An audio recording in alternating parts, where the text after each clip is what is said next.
afternoon, good evening, whatever time frame you're on. It's for my YouTube channel, recording in process. New subject. Let's get into a different subject matter. The U.S. bankruptcy in the Moors, number one. This was posted by X. It says the so-called white supremacy, minding their own business, suppressing, destroying, or misrepresenting the truth of history, in particular when the fallen humanity had extinguished the life and the life within. His appellation is Noble Drew Ali. He traveled the world with wisdom, understanding, overstanding, and many truths that oppressors were working, trying to hide, detecting the true identity as Moors, as possessors of old artifacts, burial sites, and what has been misnomered as so-called Americans, as opposed to the lies the so-called white supremacists spoon, claiming all blacks were brought to the Americas as slaves. The action of the process of the people comatose at dead levels. These efforts culminate the re-emergence of Moors as a community, as a sense of body politic was just then rebuilding in a nation once again. In 1928, the Pan African Conference was held in Havana, Cuba, of the state of Hughes, went to represent the United States. Noble Drew Ali went there to represent the Moors in this conference. The mandate for landmass of Greater Amexem doesn't say court order or mandate for someone to take medicine for public or privacy. I'm gonna get into that as well. In fact, I already did a lecture on that. Look it up.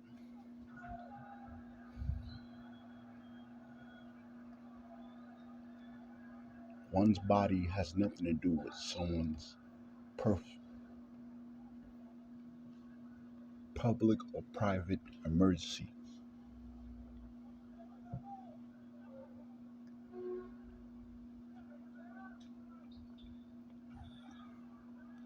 It says the Moor's birthright inheritance, beneficiary interests, the landmass within the aforementioned land mandate.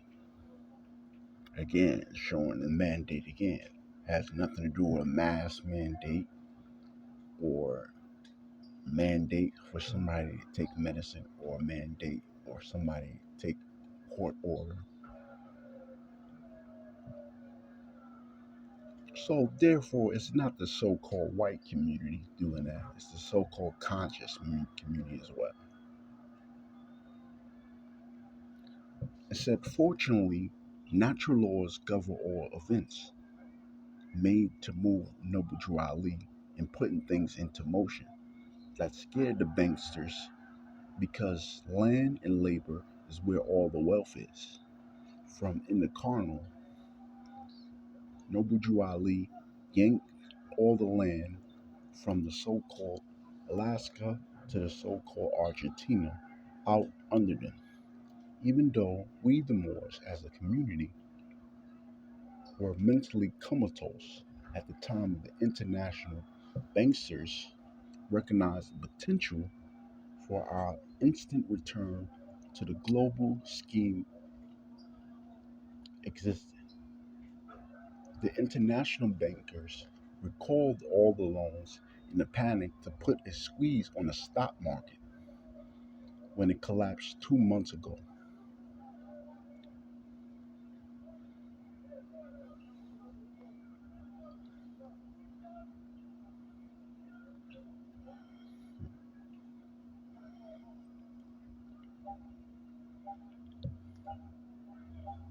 The New Deal state functions under the color of the United States. The United States, along with the United States Constitution, must defunct the moment when all of that remain insolvent for bankrupt for profit corporation. United States NY 4679, upheld by 16S CT 1073 163 US 62541 LED 287 C16 Statute 419 in District of Columbia versus Cluss 103 705 2631 ED 44455, operating a democratic military under martial law. Uniform Code, Hebrew Commercial Law. This was in 1938. Clearing up the Buck Act that Lincoln created.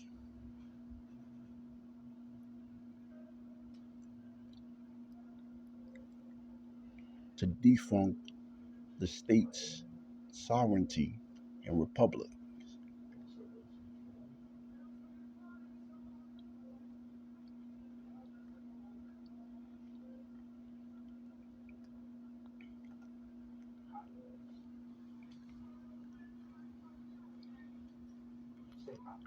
For the record, anybody can look this up since they sent a notice to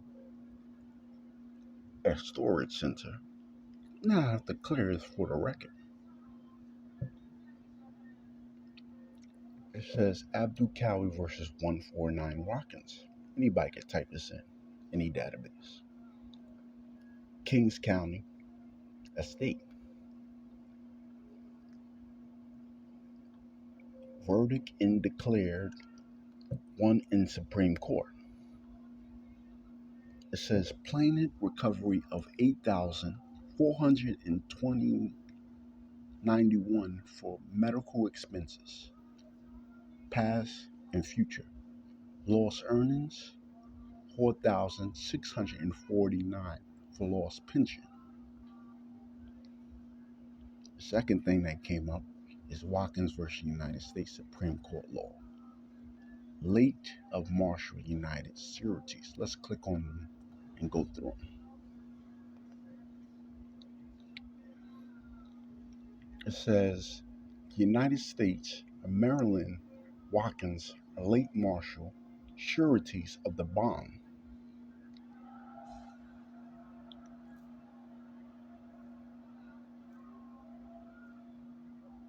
Can they use a surety or a bond against somebody who declares their nationality? Absolutely not. That doesn't apply to me. And it says at Watkins, a took a writ of error.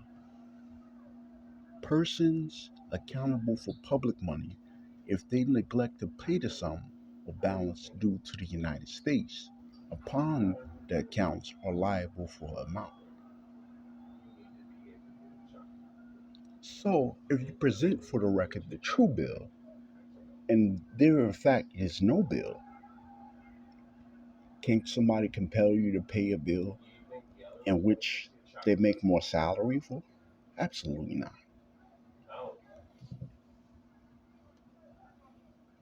Transcripts from books of the Treasury. This is coming from the Treasury Department that print out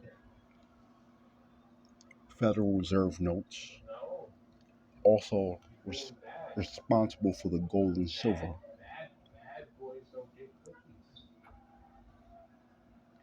It says it shall have equal validity to the same degree of credit which be due to the original papers.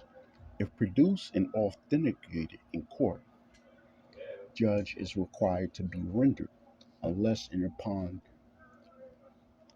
and it says the oath that the Treasury took to the previous commencement of the suit, specifying rejected in affidavit. Therefore, it is just an opinion. Says he cannot safely go to trial without evidence. And it says the fourth section of the act in the suit of the United States individuals, no claim shall be admitted upon the trial.